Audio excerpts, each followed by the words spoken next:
If you have Lyme disease, I know you have a dysfunctional spleen because the Babesia should never have made it past the spleen. If you have Epstein-Barr, I know you have a dysfunctional spleen because the virus should never have made it through the spleen. You're listening to the Digest This podcast, and I'm your host, Bethany Cameron. If you struggle with candida, are low in iron, or have been diagnosed with anemia, or perhaps you're pregnant and have been told to take iron supplements, I urge you to listen to this episode before taking additional steps.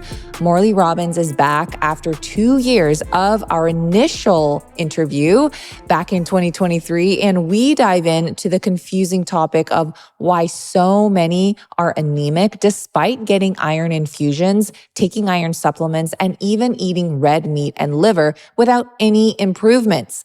This episode may be the answer you're looking for when it comes to iron deficiency. In fact, you probably have an overload of iron, but are missing other elements in your diet that facilitate iron absorption and iron in the blood versus iron in the tissue.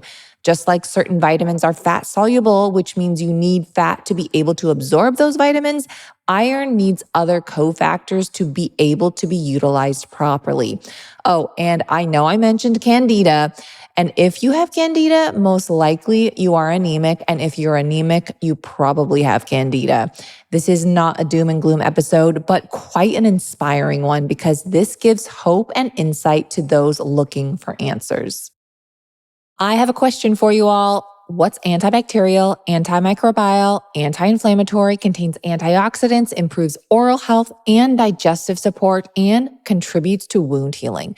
If you guessed Manuka honey, then you're absolutely right.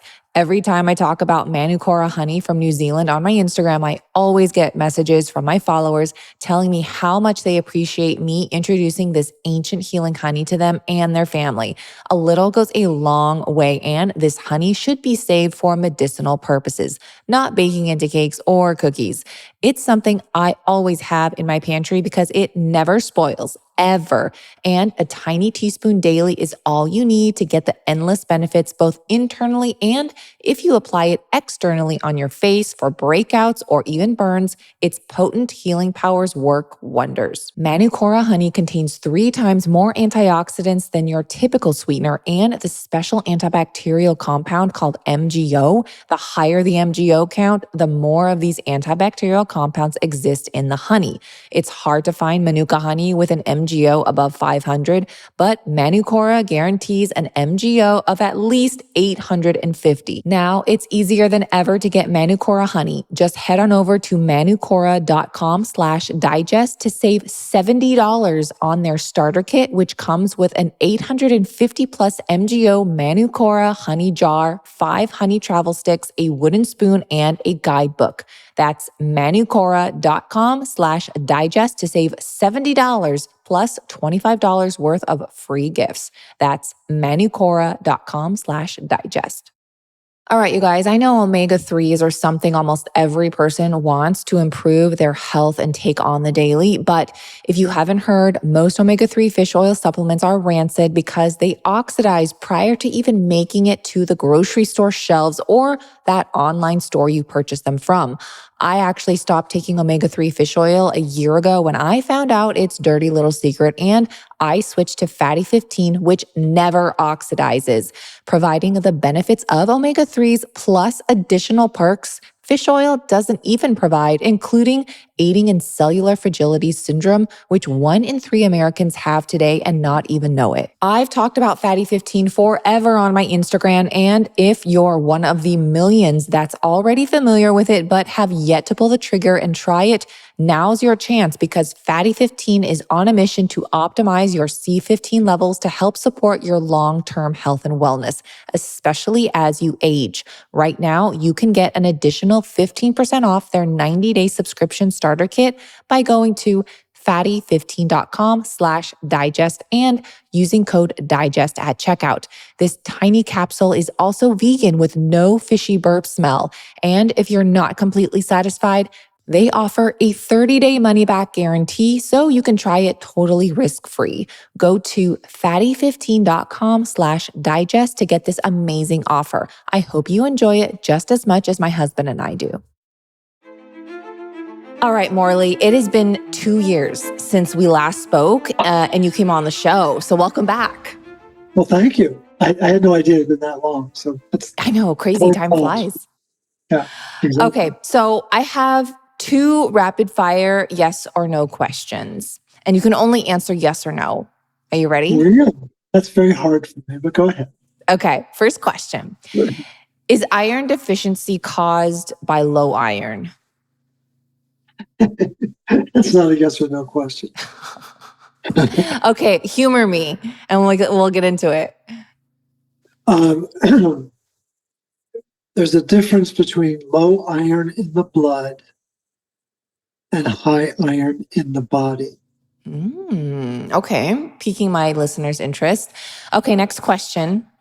Yes or no? Does candida feed off of iron? Yes. I really want to get into that because this is a new discovery that I have been researching, is that if you have candida, most likely you are low in iron. And if you're low in iron, you probably have candida, but I want to get into that. But first of all, why don't you introduce yourself? Tell my listeners who you are and what you do. Well, hi, I'm Morley Robbins. I'm the founder and leader of the Root Cause Protocol, which I started back in 2010. I was a former hospital executive and consultant for 32 years. And through a frozen shoulder, discovered natural healing by my wife, Dr. Liz. And I really wanted to understand who the innate healer was. She kept referring to this innate healer. So I said, I want some of that. And that led me on a quest for many years. And that led to the creation of this book that you probably have heard of, Cure Your Fatigue. And people need to know that's a purple bacteria up there. It's called their mitochondria. And what people don't know is that there is a blueprint in our body for maintaining energy, for our immune system being efficient, for staying in homeostasis. But it requires certain nutrients that have been taken out of the food system. And that's really what the root cause protocol is about, is a series of stops and starts to reignite that blueprint. And the phrase that we use is ignore the enemies. And those would be the pathogens, the heavy metals, the toxins that everyone gets really tied up in knots about, and ignite the energy. Once the body has energy, it knows exactly what to do. And so that's why it's called Cure Your Fatigue, because fatigue is cellular energy deficiency. And that's what we're trying to do, is allow the body to do what it does best, which is stay in balance. But you got to make energy to do that. That's the key. You were the first person that really opened my eyes to iron, that iron deficiency isn't just from not consuming enough iron. And this was, 3 years ago. And then I invited you on my podcast to discuss it. So I'm going to ask the $1 million question. Why is it that so many people are iron deficient despite so many iron supplements on the market today, including added iron in, quote, fortified products such as cereals and flour? And so why are so many still deficient? No, it's a really important question. 36% of the Earth's composition, over a third of the Earth, is iron. That's a staggering statistic. 36% of the Earth is iron. And the latest statistic out of the World Health Organization is that 27% of Earthlings are anemic. They have low iron. So prior to 2020, I would have argued that humans were the most evolved species. Now I'm not so sure. But for you to believe in iron deficiency anemia, it means that the most evolved species has lost the ability to metabolize the number one element on the planet. And that doesn't pass the sniff test, particularly in light of what you just said. We're fortifying everywhere. We've got flours and all these different products that have iron in them.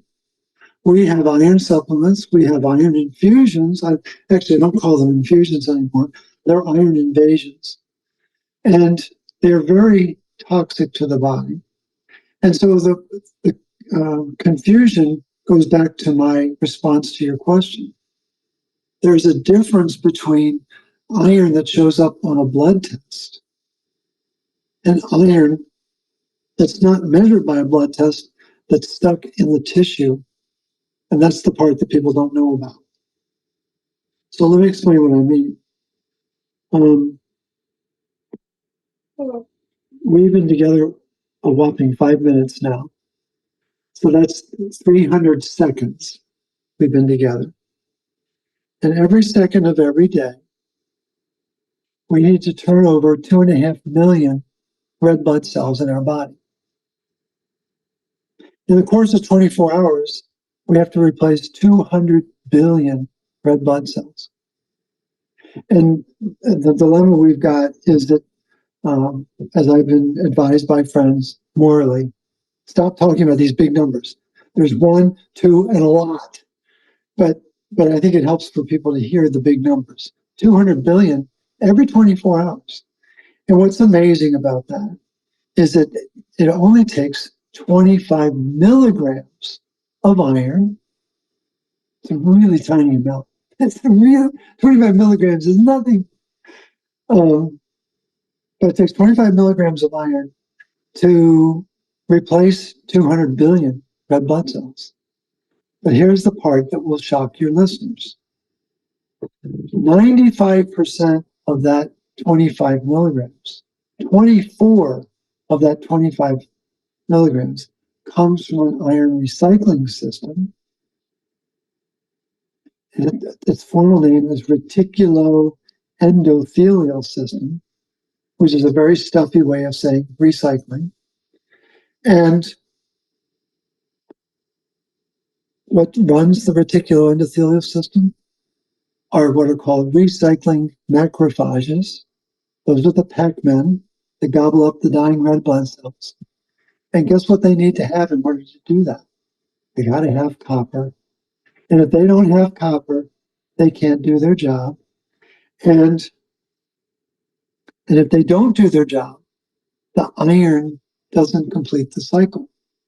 And it stays stuck. It's going to get stuck in the spleen. It's going to get stuck in the liver.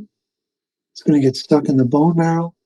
And then the numbers start to look low on the blood test. And it isn't that we don't have enough iron. It isn't iron deficiency. It's iron dysregulation. Big difference between deficiency and dysregulation. Deficiency would imply lack, need for more. Dysregulation says, what don't we understand about this process? What do we need to change in order to smooth out the distribution of iron? Okay, I want to reiterate for my listeners so they're like on board. So basically, it's not that we are iron deficient, but we lack iron in the blood and it's probably accumulating in the body because we don't have enough copper to help the iron be recycled. Is that correct? That's exactly right. Very important distinction. And the part of this that most people don't realize, people are very familiar with their liver. It's under the right rib cage. A lot of focus on the liver. Very few people know about the spleen. It's under the left rib cage. The spleen is where it's at when it comes to iron recycling. That's really the organ that's in charge of the recycling system. The spleen is referred to as the hidden organ, and it's also the organ of odd numbers. 1, 3, 5, 7, 9, and 11 all relate to the spleen. So it's 1 inch thick, it's 3 inches wide, It's 5 inches long. It weighs 7 ounces when it's healthy. It weighs 7 pounds when it's not healthy. That's a 16-fold increase in weight caused by what? Iron. That's not getting out of the spleen. And it hides behind ribs 9 to 11. And those are down here at the tail end of your rib cage. And nobody knows about the spleen. And what I'm learning, and I thank Brian Artist for his thumping me in the nose about this, is that all of the autoimmune conditions that we can think of, Hashimoto's or Raynaud's, or lupus, or you come up with, there are over 100 of them now. They all flow out of the spleen because the spleen has multiple jobs. It has 2 main sections. There's something called red pulp and white pulp. Well, the red pulp are the recycling macrophages, the Pac-Man, and they're gobbling up the red blood cells. The white pulp are white blood cells, gobbling up the pathogens. And so if you have Lyme disease, I know you have a dysfunctional spleen because the Babesia should never have made it past the spleen. If you have Epstein-Barr, I know you have a dysfunctional spleen because the virus should never have made it through the spleen. And what happens is when the spleen goes from 7 ounces to 7 pounds, again, how much do you weigh? Oh gosh, I don't even know. I don't weigh myself. Best guess, like 115 maybe. Okay, so hold on, get my calculator here. 115 times 16. Do you think you would work the same way if you weighed 1,800 pounds? No, you wouldn't. So when you're 16 times bigger and heavier, you don't think right. And so when an organ that's supposed to be 7 ounces goes to 7 pounds, it loses its focus. It loses its resilience. And it loses its energy.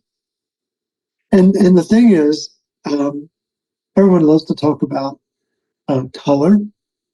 And we can talk about melanin and how important melanin is. And when you go to Google it, what they'll tell you is it has to do with hair color, skin color, and eye color. You know, it's all the colors inside too. And so the heart is supposed to be red. The liver is supposed to be brown. The gallbladder is supposed to be green. So what color is supposed to be the spleen? Purple. It's like an eggplant. It's supposed to be the color of an eggplant. And one of my students a number of years ago was a general surgeon, and she said, Morley, I've never seen a purple spleen. And what does that mean? It means if the organ doesn't have its color, it doesn't have its frequency. It doesn't have its integrity. It can't do its job because it can't express the color that it's designed for. So I want to rewind for a second here. So if our spleen is not working correctly, Right. what is causing it to not work correctly? But also, I want to know, how can we support the spleen? Are there any supplements or herbs to help the spleen get back into function? All of the organs have an emotion attached to them. The liver is anger. The kidney, fear. The heart, when we're happy, is supposed to be joy. If we're not happy, it's lack of joy. Right? Pancreas, it's the head of creation. That's what pancreas means, head of creation. And the role that it plays in our body is amazing. What's the emotion? Spleen, worry. And we have a lot of reasons to be in a state of worry today. But when we have this dominant emotion of worrying about our health, worrying about our well-being, worrying about our income, whatever, it affects the function of the spleen. And it's in the literature. You may have heard the term melancholy. Well, that goes back to the Middle Ages. And they knew back in the Middle Ages that when someone they called it melancholy, melanin, cholecystasis. They knew that the person's spleen was not working right, and the flow of they didn't know about the blood back then, but they knew that there was something that was slowing things down, and that there was a depression in activity. And so the phrase was melancholy. We might call it anxiety today. We might call it depression today, but it's from a stressed out spleen because we're stressed out.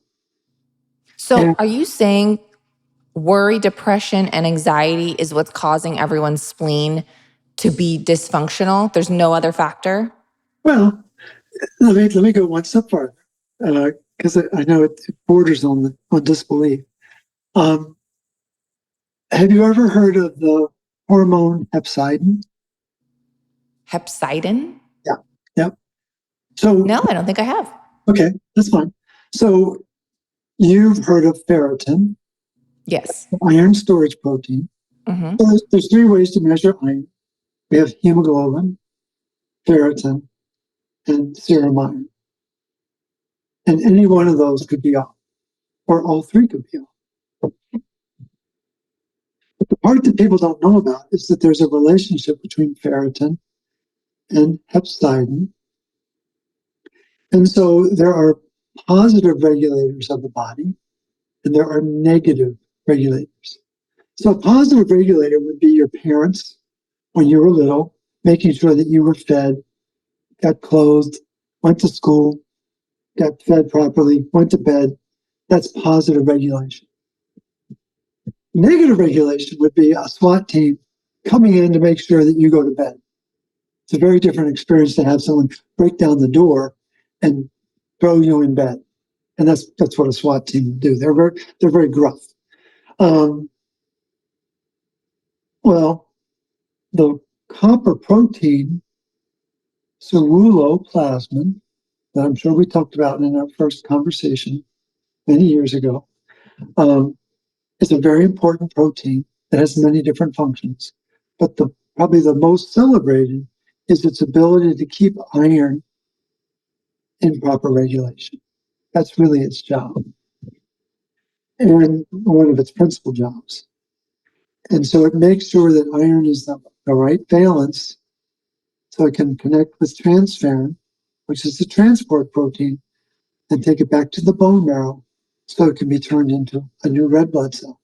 It takes a couple days, and voila, we've got new red blood cell.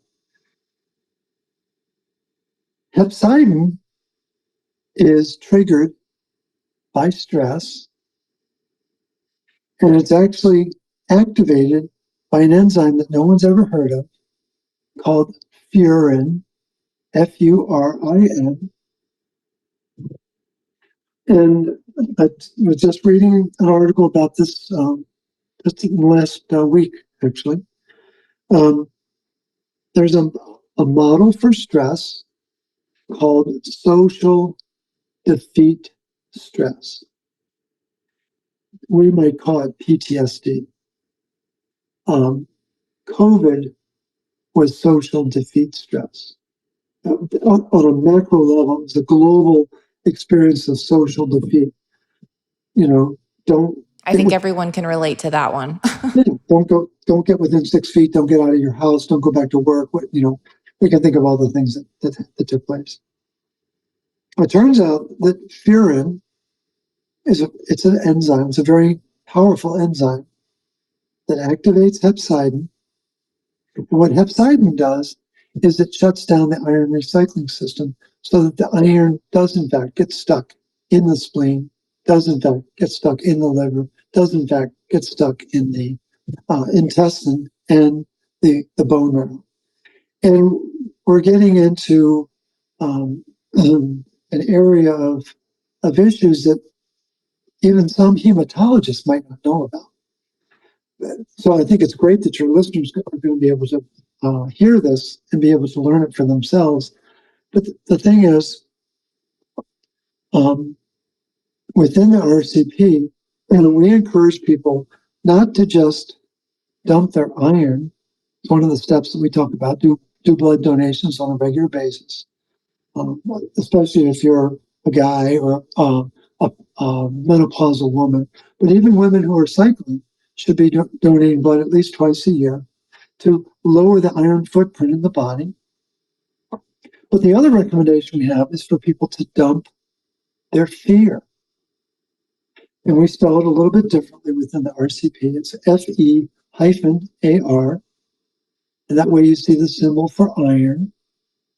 That's Fe is the symbol for iron. And what we've learned is that when you're under chronic stress, you become a magnet for iron. And it's through this furin, hepcidin recycling pathway.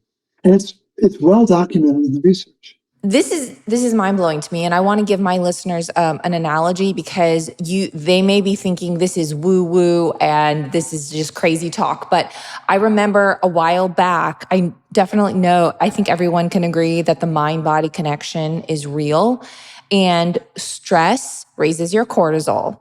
Yep. And when your cortisol is raised, not only do you have stomach issues, but you actually put on weight and you can't lose weight. And so that's been well documented that stress can raise cortisol and cortisol affects weight. So given that analogy here, it does make sense that worry, anxiety, depression can affect this hormone. It's the hepcidin, correct? Hepcidin hormone. And then that is connected to the spleen. Yeah, but hepcidin, it affects the intestine, the liver, and the spleen, and particularly those three tissues. But what's important for people to realize is that 95% of hepcidin's focus is on the spleen. So what they'll tell you in the literature is that when hepcidin expresses, it's going to stop the absorption of iron. There's truth to that, but the biggest impact is the lack of recycling of iron through the spleen.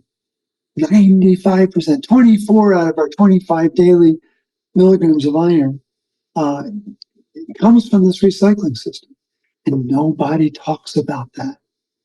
And this idea that it's dietary iron is a joke, and the source of the other milligram of iron is through our diet. And that was identified by a famous British team, Dr. McCance and Dr. Widdowson. Dr. McCance, M-C-C-A-N-C-E. He was a pediatrician, and Widdowson, Widow's son, she was a biochemist. And through the 1930s to the 1970s, they defined the standards for British nutrition, and then it became worldwide nutrition. I think schools of nutrition are now using, I think, the 18th edition of their work. I mean, it's the most celebrated nutritional research on the planet. And so when McCance and Widdowson says we need 1 milligram of iron through the mouth, okay. But the other 24, and what's happened is they've flipped the narrative. And now they want us to believe that we need 24 milligrams of iron through our diet, and only 1 milligram is coming through the recycling system. Equip Foods just launched a protein bar in 2 flavors, chocolate and mixed berry. And believe it or not, they sold out the first week of launching, but they sent me some to try even before they announced it. And let me tell you, these bars are legit, packed with 20 grams of pure, complete protein. Forget the syrups, lecithins, and mystery binders. Equip Foods' new Prime protein bars are made with whole food ingredients you can recognize and trust, like dates, honey, cacao powder, and grass-fed beef tallow. No refined sugar, no seed oils, no stevia or monk fruit, just real food. This is the first protein bar with colostrum, nature's most complete superfood. It supports gut health, immunity, and recovery, especially beneficial for those with sensitive digestion or demanding lifestyles. These are gut-friendly, bloat-free, and contain no whey, no milk solids, no seed oils, and of course, are just pure, real food packed in a bar. They are third-party tested for heavy metals, microplastics, glyphosate, and other contaminants. Needless to say, you need to get your hands on them because they are selling out left and right. Secure yours by going to equipfoods.com/digest and use code DIGEST to get 20% off your entire order. This code is good on anything from Equip Foods like their grass-fed collagen, prime beef protein, and of course, their new protein bars. Again, go to equipfoods.com/digest and use code DIGEST for 20% off. Pooping, constipation, diarrhea, gas, bloating, farting, all that. That's pretty common. And we are all human. We all do it. We all experience it. And it's something that I talk about quite often on this show. And another thing I talk about often is seed probiotic. And this is something I have been personally taking for about 3 years now. It is a pre and probiotic capsule all in one. And it's something I talk about on my Instagram too. And I always recommend it to everyone that asks me what probiotic would I recommend. And that is Seed's DS-01. And if you're one of the millions that have been on the fence about Seed and have been curious to try it, now is the time because my listeners get 25% off their first month. Just go to seed.com/digest and use code 25digest to get 25% off your first month. Again, that's 25% off your first month of Seed's DS-01 Daily Symbiotic at seed.com/digest and use code 25digest. So you're saying that most people that are anemic and low in iron, they have it within their body. They just need to not worry, basically, right? Well, that's great. They need to ease up on their worry. They've got to let go of their fear. They've got to, I think they've got to do the root cause protocol because it introduces retinol and copper and magnesium and other nutrients that begin to relieve the metabolic stress. Because here's what happens. When you are told you're anemic, that's a really emotive word. You're anemic. It's a very negative term. And then we start worrying more. Worry more, right? And so then you go into this very chronic subliminal fear state, which only feeds the problem, right? You talked about cortisol, very important contribution, because cortisol causes a 4 to 5-fold increase in metallothioneine. It's a metal binding protein that people have probably heard of. But here's what they may not know is that metallothioneine binds up copper 1,000 times stronger than it binds up zinc.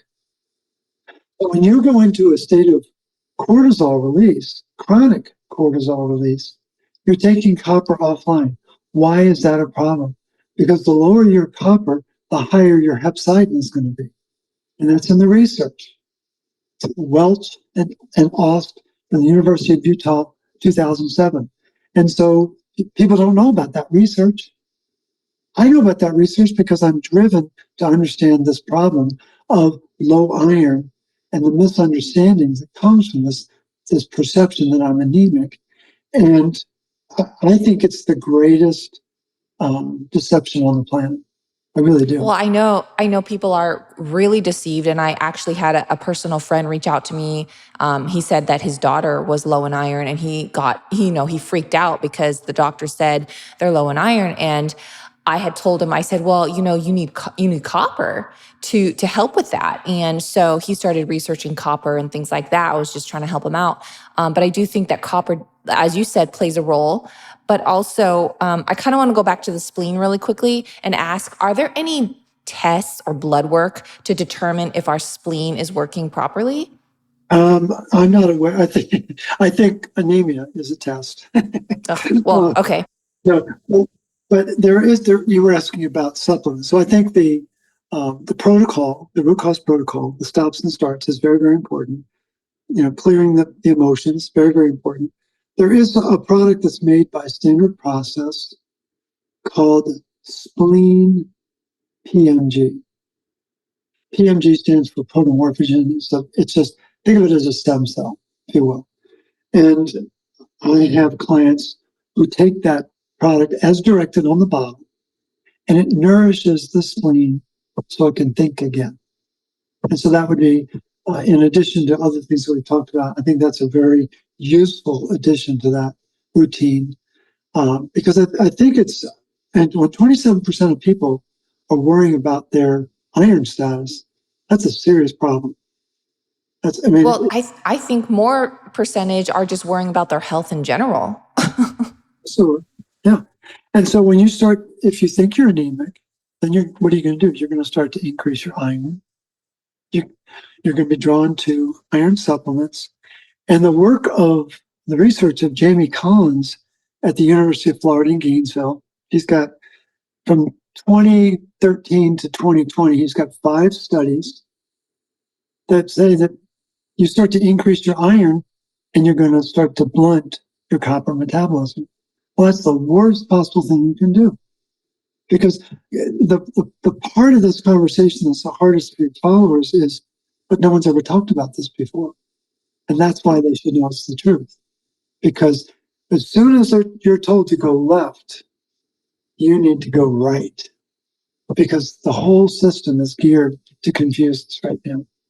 The whole medical system, I will say, and my listeners are very educated, is that I think we should be questioning everything, especially, 2020 was a huge wake-up call for a lot of people. And I think that what we've been told, maybe since birth, has all been a lie. And I really appreciate your work, Morley. And I really, I want to ask regarding the heme iron versus the non-heme iron, because I think that's a really important topic that people should understand. So can you explain more about that?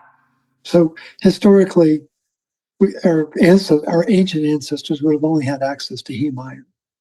It's not that prevalent in the plant world. It's more so because they've hybridized food. But the research. So let me see how best to say this. So that the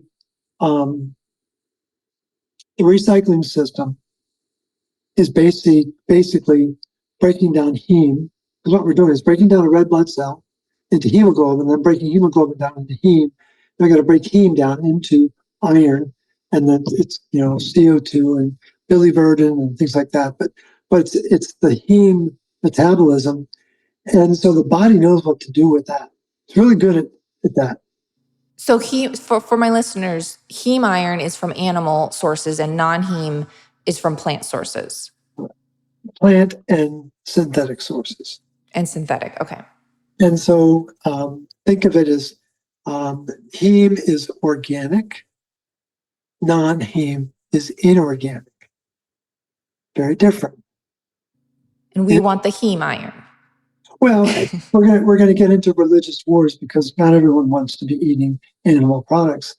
But I think, unfortunately, our metabolism is designed that way, to have heme protein and to have access to animal fat. The nature of beef tallow or lard is completely different than seed oils. They're completely different lipids. But the research, what you'll find as you get into, if people are really interested in this, so we've got this 95% of the iron's coming from the recycling system, 40% is coming from the diet. 95% of the research is about inorganic, non-heme iron. 5% is about the heme. And so again, is there an agenda? I don't know. But boy, there sure seems to be we're being corralled. It feels like the studies, they're skewed. Yeah, right. They're completely skewed. And I know that anything that's fortified, whether that's flour, cereals, it's all non-heme iron. So if you see like Cheerios contain non-heme iron, which is essentially, is it safe to say that's just not good iron? That's right. And so for people who really want to take a deep dive on this, pick up on Jim Moon's book. Jim is spelled Jym. Moon is a PhD, iron toxicologist. Iron, the most toxic metal. And it will introduce people to the reality of iron, because everyone loves to blame copper for all the toxicity. That's a joke. Iron is why we die. We accumulate 1 milligram of iron every day we're on the planet. And so I'm 72, a sprightly 72. And so And looking fabulous, by the way. Thank you very much. It's very kind of you. So I have 26,000 milligrams of iron in my body. I'm designed for 5. Women are designed for 4. So you've got a multiple. You've probably got about 14,000 milligrams of iron in your body, and you're designed for 4. And as you get older, the iron is going to build, and every facet of aging is caused by iron accumulation. So does iron age us, and does it actually rust us from the inside out? Yeah. It does. Yeah, and it was first introduced scientifically by Denham Harmon, who was a PhD industrial engineer who was studying oxidative stress in industrial settings. And he started to think, gee, I wonder if this happens to humans. So he goes to Stanford to become a physician, not your average chimp. And in 1956, at the tender age of 40, he develops what's called the free radical theory of aging. Free radicals are oxidative stress. So if oxygen is not being activated in the mitochondria to become water to release energy, it becomes an oxidant. That's how energy is made. We got to activate O2 to become 2H2O. And when that chemical reaction takes place, 3 precursor molecules, ADP, go over to complex 5, and then they become magnesium, ATP, and that's the currency that we use to get things done. And Interesting. No, it's amazing. And if that doesn't happen, then we're going to have iron reacting with that water thing, creating the rust, and then the energy production in the mitochondria goes down, and we get, what do we call it? Fatigue, cellular energy deficiency. And then all of the symptoms flow from a lack of energy. Because as soon as you have a lack of energy, the pathogens come to life. They are energy vampires responding to a low energy environment. Well, okay, I want it because we are, oh my gosh, we're already like 50 minutes in, but I want to touch on candida because I've been doing my own research about if you have candida, you are pretty much guaranteed to have low iron. And if you have low iron, you may have candida. But I want to hear your take on it because, again, I've heard that candida is feeding off of iron. So if iron is candida's food, then you're never going to have enough iron because the candida keeps feeding off of it. So you need to kill the candida and able to get your iron in balance, or am I just like completely off here? No. You're just going down the bunny trail of convention. And so a lot of convention is about killing this and that. It's all about attacking the guest and not strengthening the host. One of my mentors is a world-renowned pathologist, Ron Aline. He got his MD, PhD from NIH, which means he's really smart. And in 1982, he wrote a very important article about candida and iron overload. So when you use the term, when everyone uses the term low in iron, they're always referring to the blood test. They're never referring to the tissue, to the body. And so if you want to know body level, you've got to do a needle biopsy of the liver, very painful, you first, or do a Tesla 2 MRI. It's very expensive. Again, you first. And if you do either of those tests, then you'll know the tissue level of iron to complement what's showing up in the blood. And what people need to understand is if you, in fact, are if you have low iron in the blood, I would bet dollars to donuts you don't have enough copper to spit at in your body to run the recycling system to get the iron out of the tissue, especially the spleen and the liver and the bone marrow, which are very much involved in recycling iron. And no one talks about that. Again, we're back to the disconnect between 36% of the earth is iron, 27% of people are allegedly anemic. Those numbers don't make sense. That means that a quarter of our world's population, that's 2 billion people who can't metabolize iron. That makes no sense. So our goal is to get iron out of the tissue, right?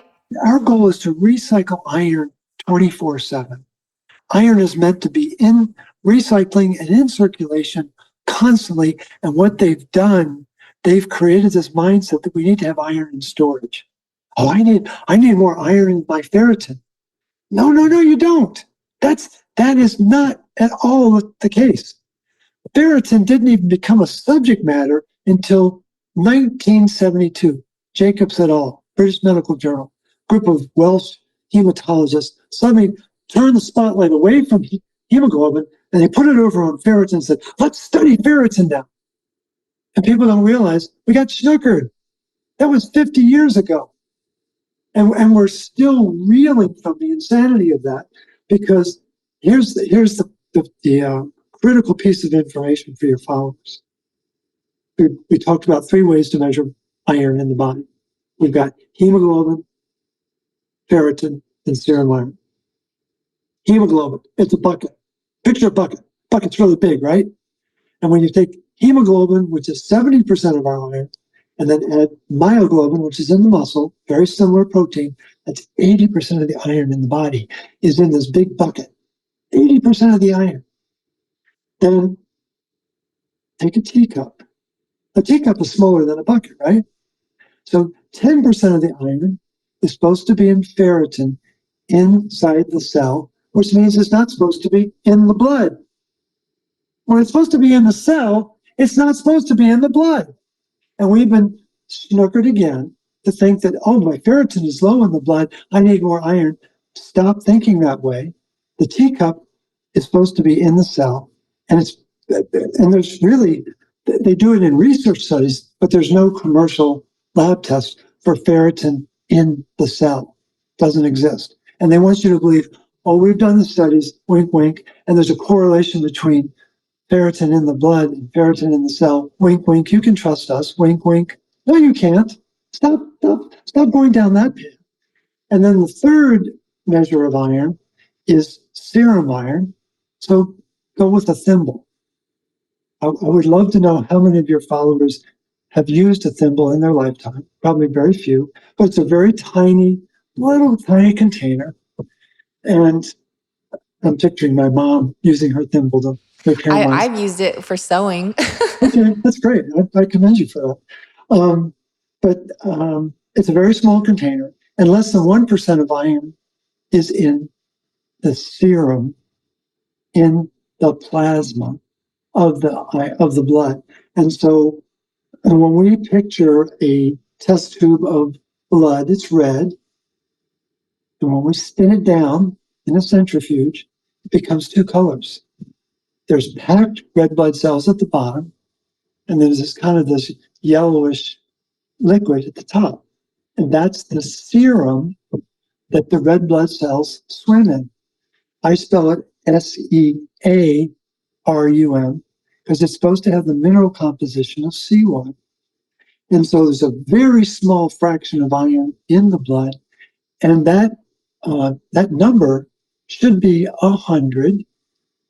The closer your serum iron is to 100, the more efficient your recycling system is.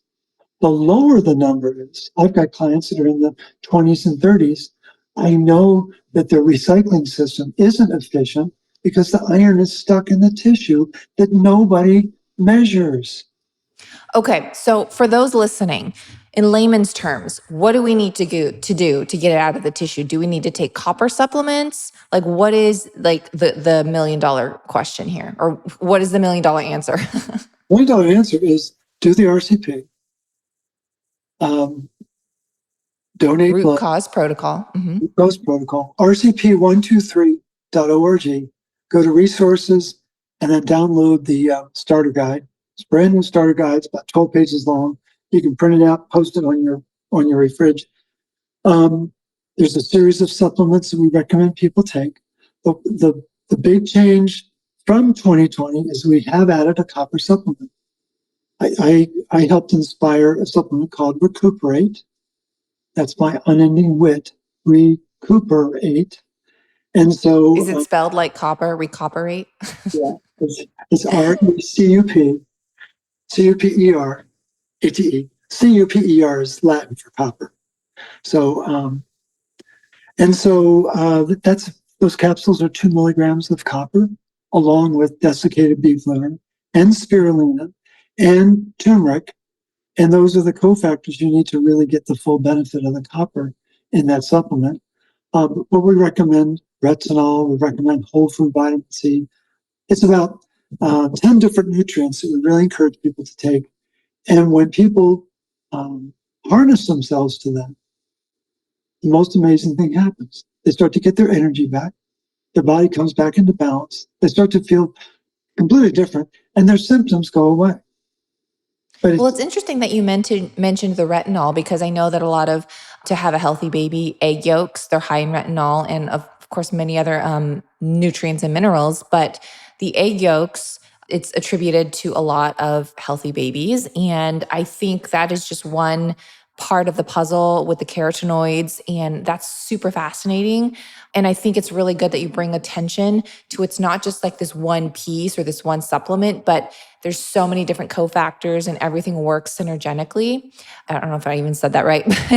And so just to my listeners, I think that just because you are anemic or low in iron, I would really caution you and to think twice about maybe just taking a bunch of iron supplements or iron infusions, because you could be doing more damage than good without thinking about the other cofactors and supportive things like copper that you need. I would really encourage people to transpose the word dysregulation. You have iron dysregulation, you do not have iron deficiency. And the only people I think who genuinely have true iron deficiency have been in a car accident and they're bleeding out. And that's a very serious situation. But women who have heavy menstrual cycles, no, that's not iron deficiency. People who have had chronic low iron, that means that they are chronically low in copper. And that's in the literature. They're very clear about the tragedy is that the symptoms of low copper and low iron are identical. And they've known that since the 1920s. And, it's a quirk of the physiology of the human being that we have this very similar expression of two radically different metals. And the part that I would really reinforce for people is they've been talking about iron deficiency since the First World War. So for 100 years, we've been talking about iron deficiency. In 1937, again, back to McCants and Widdowson in England, they identified that there was a deficiency of copper on the farm. This was a big deal. And guess what? That deficiency has reigned supreme for 80 years. And so we have this, no one knows about the farm. No one knows about the copper deficiency on the farm. They just know, oh, I'm iron deficient. And they don't know that the missing copper from the farm is what would prevent them from having low iron in their blood, because it would mobilize it out of their tissue and get the body back into balance. Is that was that the start of when they started to fortify products with synthetic iron? 1941. It's 4 years after that finding. And so I don't know whether McCann Woodison had a hand in that 1941 decision, but that iron fortification started in the darkness of war in England, Canada, and the U.S. in 1941. And I've found the regulation here in the States from the Food and Nutrition Board in 1941. I think it was like February of 1941. Okay. Well, and it's, again, my husband and I, we avoid things where it says fortified with calcium, fortified with iron. We just avoid things that say fortified because we know it's all synthetic, it's all synthetic vitamins.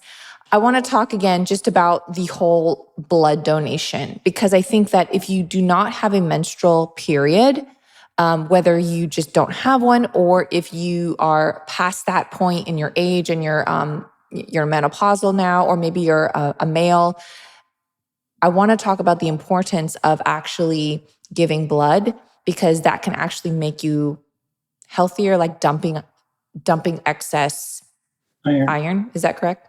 Yeah. No, and it's not Morley's idea. I mean, there's some very sophisticated hematologists and iron biologists backing that, like Ed Weinberg at Indiana University, Zarkowski at UCLA, Bartosky up in Dartmouth. There's some really big names behind getting rid of the excess iron. And the Red Cross has done many longitudinal studies, to measure the health of their regular donors versus people who never donate. And every study, the regular donors are healthier. Why? Because they have less iron, which means they have less oxidative stress, less rust in their system, and they're much more vibrant and vital. And so doctors don't know about that. They don't know the healing powers that come from that. And so it's a very simple routine to begin to incorporate. I was just talking with a client yesterday. She's 51 years old, and 20 years ago, she got a hair test, and they said that she was copper toxic. That's a whole nother subject that maybe we can do that in another podcast. But she started doing coffee enemas to get rid of the excess copper. And she was very faithful about it for 4 years. And then she developed lymphoma. It's a form of cancer. And guess what causes it? Copper deficiency. So it's well documented in the literature. And so then she was exposed to chemotherapy. Guess what chemotherapy does? It sucks copper out of the body, because they want you to believe that copper causes cancer. That's a whole other subject. But then she, several years after that, which is just amazing that she was able to have children, but she had twins. And then as they got older, she started to feel bad, and she stopped having her menstrual cycle 25 years too early. She was in her 30s. You're supposed to go to like 56, 58 is ideally when a woman should stop her menstrual cycle. And most women get excited when it stops in their 40s, and they shouldn't be excited, because it's Mother Nature's way of getting rid of excess iron. And so this woman she missed being able to donate 300 chances in her lifetime to donate iron, and no doctor ever told her. So this all started because she was told she was copper toxic. Yep. And is that, can you get toxicity from too much copper? Well, I'm going to sound flippant. No, you can't. But there's a lot of science behind it. But the thing is, there's some very sophisticated mechanisms to keep copper in balance. And the people who talk about copper toxicity are not sharing the truth of copper metabolism with people. And it's, again, I think it'd be fun. It'd be a fun topic to really dig into. But it's a great source of confusion. And here she is now. She has been told she has Lyme disease, and she's been told that she has Hashimoto's and all these different conditions, and lupus. She has lupus, and I said, Veronica, you've got all these labels, but they're all caused by the same thing. I said, you don't have enough copper in your body, and it's causing iron dysregulation. And once she realized that there's really a three-ring circus that runs the metabolism of humans on the planet. It's copper and iron and oxygen. And they're the only metals, copper and iron are the only metals that can have a chemical reaction with oxygen. And copper's reaction with oxygen is amazing, and iron's reaction is really destructive if it's not properly regulated. And what makes copper unique is it's the only element on planet Earth that can regulate iron and oxygen at the same time and not cause static. And I think that should be taught in two places of higher learning, kindergarten and medical school. And the more people know that, the more control they have over their overall health and well-being. Because we have been sold a bill of goods about the 20,000 conditions that are spelled out in the Merck manual. It's all the same mechanism: copper, iron, oxygen. And the guy who figured this out is Douglas Wallace at Children's Hospital of Pennsylvania. And he's the guy that coined the phrase cellular energy deficiency in his signature article in 2005. And it's just, people need to understand the metabolic origin of all this heartache and misery that we have is because we don't have a full understanding of the relationship between copper and iron, and especially between those two metals and oxygen. And oxygen, it's the second most reactive element on the planet after fluorine gas. It's a very reactive, it's not our friend. And copper is the only element that can work with it and harness its power. All iron does with it is it's a waiter. Iron carries oxygen in the hemoglobin and the myoglobin. It doesn't have this magical metabolic property. And everything that is important to do with oxygen is done by copper.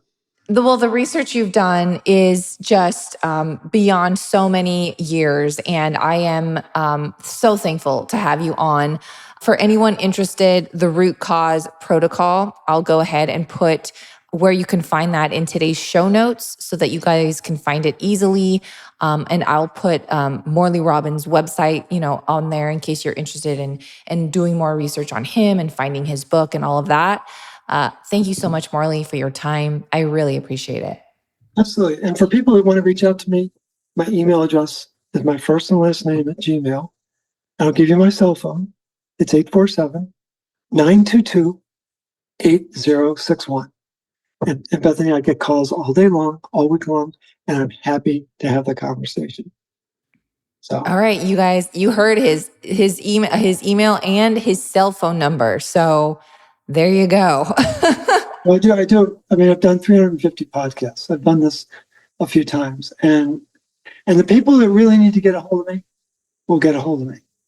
But most of the people can find out what they want to know. I mean, there's a lot of information on the website. There's a lot of information in the many, many podcasts. But I'm always delighted to have this type of conversation and really enjoyed the questions. You're asking all the right questions, and I look forward to continuing the dialogue going forward. Yeah, we'll have to. Thanks again. Thanks for listening to this episode of Digest This. If you enjoyed this episode, please leave a review in your podcast app to let us know. If you're ever wondering how you can support me and this podcast, sharing it with your friends and family is the best way. This is a Wellness Loud production produced by Drake Peterson and edited by Mike Fry. To check out more shows by my team, go to wellnessloud.com, and to email the show, message us at digestthispod@gmail.com. See you next time. The content of this show is for educational and informational purposes only. It is not a substitute for individual medical and mental health advice and does not constitute a provider-patient relationship. As always, talk to your doctor or health team first. Are you ready to rock middle age? I'm Dr. Tina Moore, Gen X truth teller and holistic physician. On the Dr. Tina Show, one of Apple Podcast's top alternative health shows, I share what actually works for metabolic health, hormones, and strength, backed by decades of clinical results, not trends. From loving the gym and hitting your protein goals to peptides and microdosing GLP-1s, it's all done the right way, not the hype way. Because menopause doesn't have to suck if you're fit. New episodes every Thursday, produced by Drake Peterson and Wellness Loud.